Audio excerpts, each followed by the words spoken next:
Sehingga bangsa Indonesia itu melakukan perlawanan terhadap Portugis itu ada dua, yaitu melakukan monopoli perdagangan dan yang kedua agama Katolik mulai menyebar di daerah yang dimiliki Portugis. Baik, kebijakan VOC, hegemoni kongsi dagang. Betul? Kebijakan VOC atau hegemoni kongsi dagang dengan pemerintahan kolonial Belanda. Itu di sini ada empat. Ada empat. Yang pertama, Jessica, memonopoli perdagangan rempah-rempah. ya, memonopoli perdagangan rempah-rempah. Yang kedua, Iren, campur tangan terhadap masalah internal kerajaan. ya, perhatikan di sini. Di sini ada 4 gambar ya. Ada perbedaan tidak ada? Ada persamaan dari gambar ini? Ada. Kira-kira di mana persamaan? Satu dengan dua. Dan apa persamaannya? Dari belakang. Melakukan peperangan menggunakan senjata. Oke, terjadi peperangan menggunakan senjata ya? 3 dengan 4. Yang pertama, 1 dengan 2 itu dia menjelaskan tentang ciri-ciri perlawanan sebelum tahun 1908. Dari gambar tadi nomor 1 dengan 2 ada tidak di sini? Ada. Ada betul dong? Ada. Perlawanan bersifat lokal atau kedaerahan. Mudah dipecah belah, mengutamakan kekuatan senjata namun kalah dari segi persenjataan. Yang berikut, ini digambar 3 dengan 4. Ciri perjuangan atau perlawanan setelah tahun 1908. Yang pertama,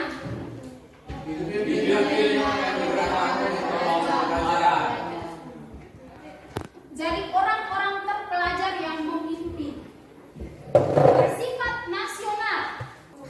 Yang kelima, memiliki visi dan misi Indonesia yang merdeka. Perlawanan terhadap kolonialisme dan imperialisme.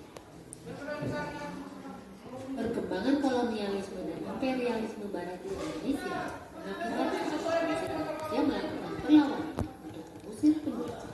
Bagaimanakah perlawanan yang dilakukan? Pertama, Sultan Bagulah mengusir Portugis. Pada tahun 1529 terjadi perang antara Tidore dan Portugis. Penyebab utamanya Portugis mengalahkan kerajaan Belanda di Tidore untuk mendapat hikmah atau perahu dari Setelah mengamati video tersebut, Ibu ada tugas yang dibuat dalam LKPD. Karena sistemnya proyek, Ibu meminta siswa-siswi sekalian untuk membuat poster sejarah. Jadi poster ini pasti kalian menggambar pahlawan nasional. Ya, Bang? Ada 4 kelompok. Yang pertama, itu dia akan menggambar tentang perlawanan pangeran di Ponegoro. Berarti yang dia gambar adalah pahlawan Ponegoro. Yes. Yang kedua, Imam Bonjol. Berarti yang digambar adalah Tuan Imam Bonjol. Yang keempat, perlawanan rakyat Makassar. Berarti siapa? Sultan Hasanuddin. Dan yang berikutnya itu perlawanan Patimura. Ada 4 siswa. Berarti Ibu minta 4 siswanya ini nanti Arionya di kelompok 1, Us kelompok 2, Iren kelompok 3, Rusli kelompok Rusli kelompok 4. 1, 3. 1, 2, 4, 1, 3, 4. Ya. Yang 1 ke Aryo, yang 2 ke Us, yang 3 ke Iren. Terus. Semua sudah duduk di dalam kelompok ya? Kita lihat petunjuknya dulu. Petunjuk untuk mengerjakan LKPD.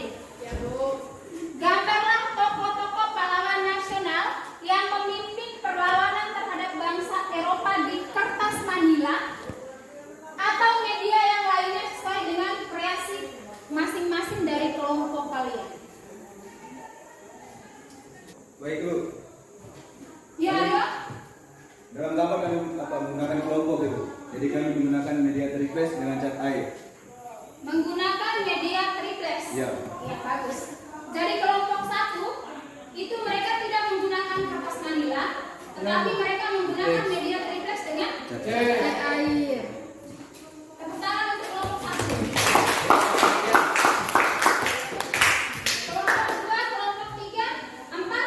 Kertas.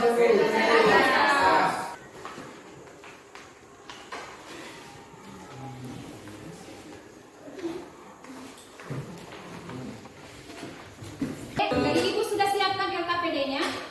Di sini nanti tuliskan soal yang sudah Ibu tuliskan di dalam. Jadi gambarnya itu nanti sebentar pulang ke rumah dulu. Tapi yang sekarang itu kalian bisa kerjakan ya LKPD.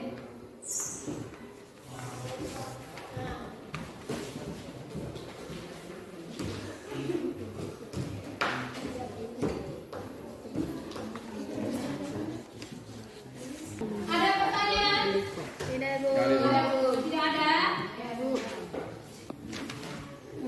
Untuk jadwalnya, jadwal Ibu buat ke dalam 5 jadwal. Jadwal kegiatan itu hari pertama sosialisasi proyek. Itu ini hari Ibu sudah mengarahkan kalian. Hari yang kedua itu monitoring dan kemajuan proyek sampai hari yang kelima. Proyek ini dikerjakan selama 1 minggu. Jadi minggu depannya di hari yang sama kita akan presentasikan proyek yang sudah kalian buat. Ya, Bu. Sekarang fokus ke LKPD yang sudah Ibu bagikan tadi.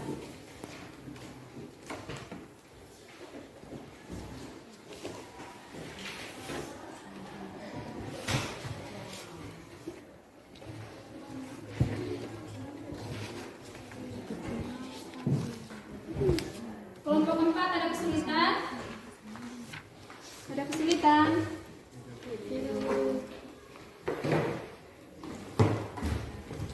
Ada kesulitan? Tidak, Bu.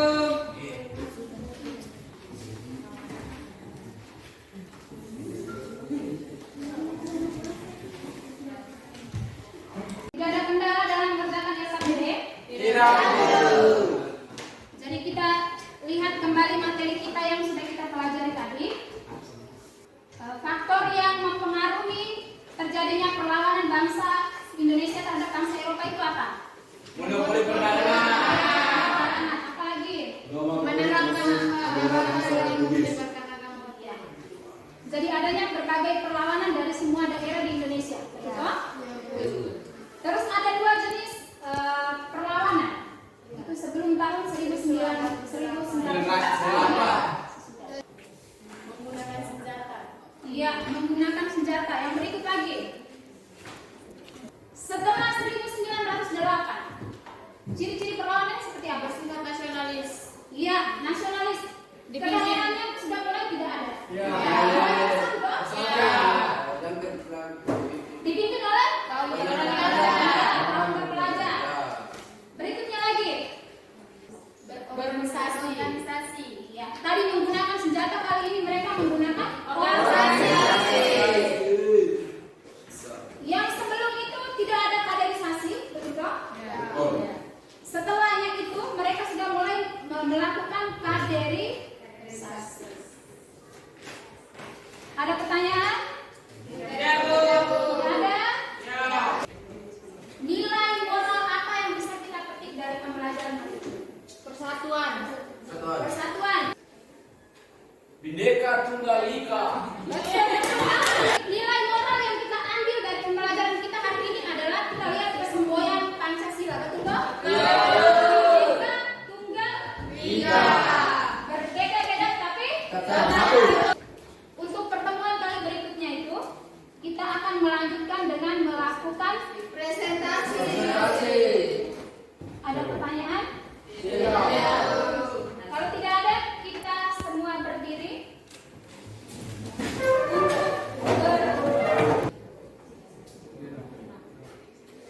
Seberdoa kita berdoa, kemudian saya berdoa menurut pertama dari diri saya. Berdoa mari, dalam nama Bapa, Bapa yang surga, dan terima kasih kepada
diberikan. Selamat siang Ibu Siang. dan teman-teman. Selamat siang.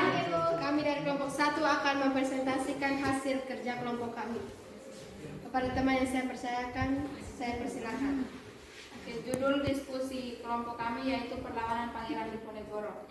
Sebelum saya membahas latar belakang, strategi dan hasil dari perlawanan Pangeran Diponegoro, kita perlu mengetahui terlebih dahulu siapa sosok Pangeran Diponegoro tersebut. Diponegoro lahir di Yogyakarta pada tanggal 11 November tahun 1985 dari ibu yang merupakan seorang selir bernama Raden Ajeng Manggarawati dari Pacitan dan ayahnya bernama Gusti Raden Masuraja yang kemudian hari naik tahta bergelar Hamengkubuwana III. Latar belakang perlawanan Pangeran Diponegoro terhadap penjajahan bangsa Eropa yang pertama, campur tangan pemerintah kolonial Belanda terhadap urusan pemerintahan Kesultanan Yogyakarta. Yang kedua, para pejabat kesultanan diperlakukan sebagai bawahan pemerintahan kolonial Belanda, menerapkan taktik gerilya perang. Diponegoro pecah pada 20 Juli tahun 1825 saat pasukan Belanda datang ke Tegal Rejo untuk menangkap Pangeran Diponegoro. Strategi Pangeran Diponegoro untuk memenangkan peperangan melawan Belanda dilakukan dengan cara mengelabui atau sabotase, serangan kilat, serta pengepungan secara bersembunyi-sembunyi. Sekian presentasi dari kami. Jika ada pertanyaan dari teman-teman, silakan. Ya. Apa itu taktik banteng sel-sel? Benteng. Dari kelompok 4, taktik benteng stel itu strategi benteng stel dicetuskan oleh Jenderal Berchot guna mengalahkan perlawanan Pangeran Diponegoro tahun 1827. Setiap daerah yang telah berhasil diduduki Belanda dibangun benteng pertahanan dan antar benteng perpecahan tersebut. Ada yang namanya jalur penghubung dari satu benteng ke benteng yang lainnya, ditempatkan dengan pasukan gerak cepat. Apakah jawaban kami pas? Pas sekali.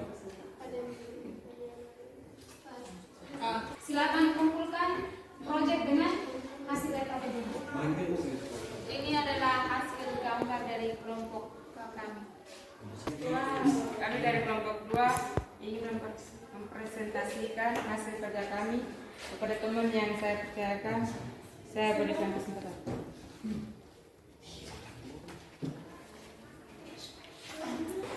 Tuanku Imam Bonjol lahir di Bonjol, Pasaman, Sumatera Barat, Indonesia 1 Januari 1772 dan wafat dalam pengasingan dan dimakamkan di Lota, Pinerang, Minasa 6 November 1860.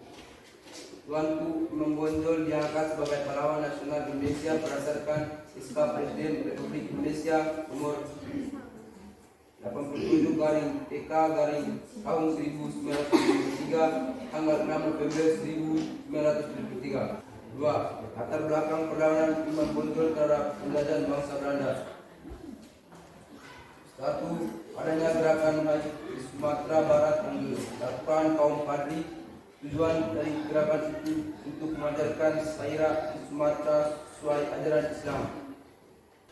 Apa isi perjanjian masang? Isi perjanjian masang 1. Kedua belah pihak tidak akan saling menyerang baik kaum Padri maupun pihak Belanda. 2. Belanda secara tetap melarang praktek adanya adu ayam. 3. Belanda mengakui kuasa di Batu Sangkar.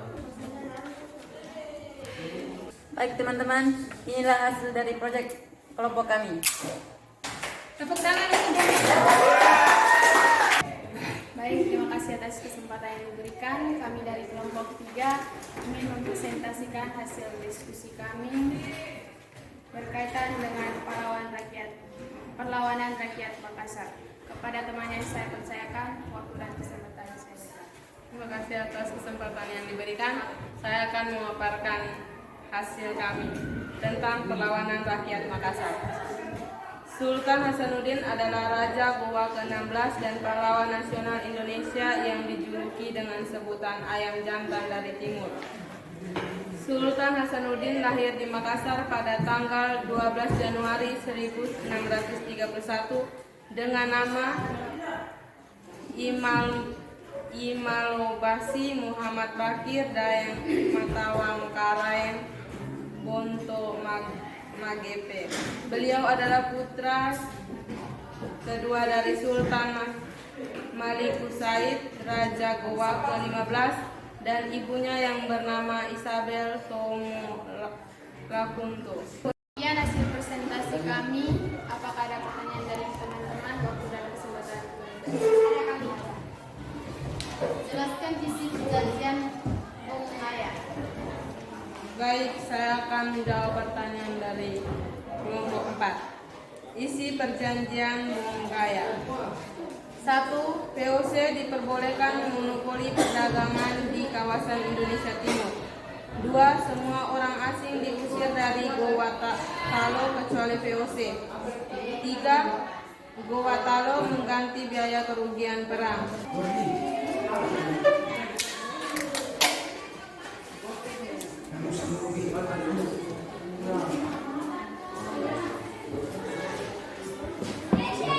Ya, lebih baik teman-teman bisa lihat ini hasil tugas proyek kami. Baik, terima kasih atas kesempatan yang diberikan. Kami dari kelompok 4 ingin mempresentasikan hasil diskusi kami. Teman-teman yang saya percaya. Matulesi atau yang memiliki sebutan dengan Kapitan Patimura ini merupakan seorang pahlawan nasional negara Indonesia yang berasal dari Maluku. Kapitan adalah sebuah gelar kepangkatan yang digunakan oleh Belanda untuk menyebut pemimpin dalam satuan militer di tingkatan perwira. Kapitan Patimura lahir pada tanggal 8 Juni 1783 di Haria, Saparua, Maluku, Hindia Belanda. Ayahnya bernama Antoni Matulesi yang merupakan anak dari Kasimiliai Patimura Matulesi dan ibunya yang bernama Farsina Silahui. Demikian hasil presentasi kami. Kami buka sesi pertanyaan. Kepada yang bertanya.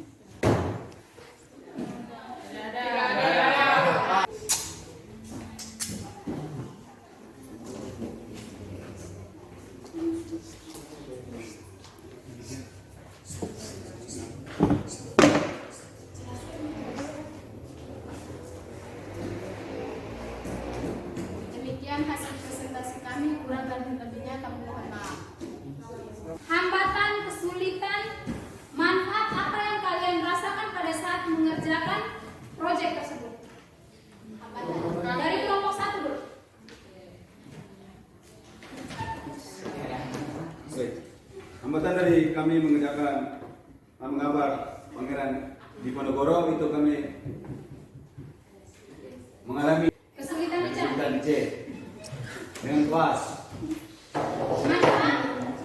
Manfaatnya apa? Manfaatnya kita bisa mengenal biografi kehidupan di Pangeran Diponegoro. Bisa mengenal dari tokonya.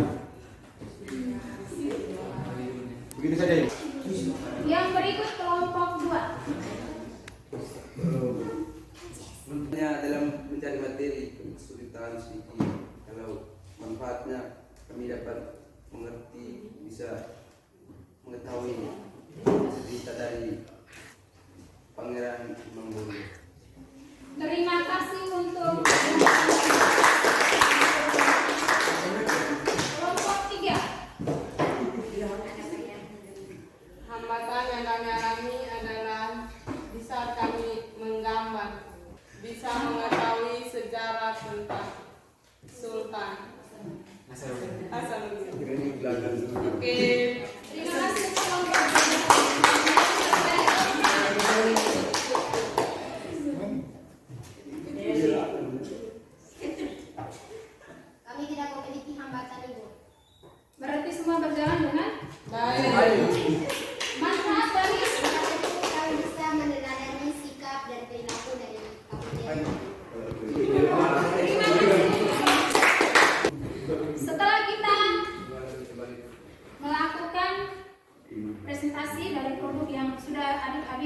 sekalian paparkan di depan. Ada yang bisa menyimpulkan kesimpulan dari pelajaran kita pada hari ini? Adalah pahlawan-pahlawan masih menggunakan peperangan yang bersifat kedaerahan dan menggunakan strategi seperti strategi gerilya dan siasat stealth. Mungkin hanya itu saja. Sudah Bu. Sudah Bu. Pas. Setelah kita mengikuti pembelajaran hari ini, Ibu hanya menyampaikan kesimpulan sedikit bahwa perlawanan yang digunakan atau yang diterapkan oleh Diponegoro, Imam Bonjol, Hasanuddin dan Pattimura ini adalah mereka menggunakan strategi perang sebelum tahun 1988. Ini mereka belum mengenal organisasi, masih bersifat kedaerahan. Untuk materi kita minggu depan, itu kita akan masuk pada materi yaitu dampak perkembangan dari kolonialisme dan imperialisme. Hanya ini saja pertemuan kita siang hari ini. Kita berikan tepuk tangan untuk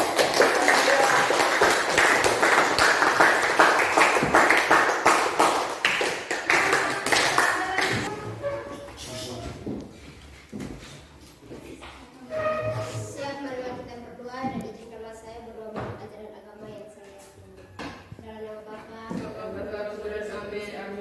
ya Tuhan, terima kasih Engkau telah menyertai kami dari pagi hingga siang ini. Sekarang kami mau pulang ke rumah kami masing-masing. Lindungilah kami agar tiba di rumah dengan selamat. Nama yang kudus kami puji, tidak ada sepanjang masa. Amin.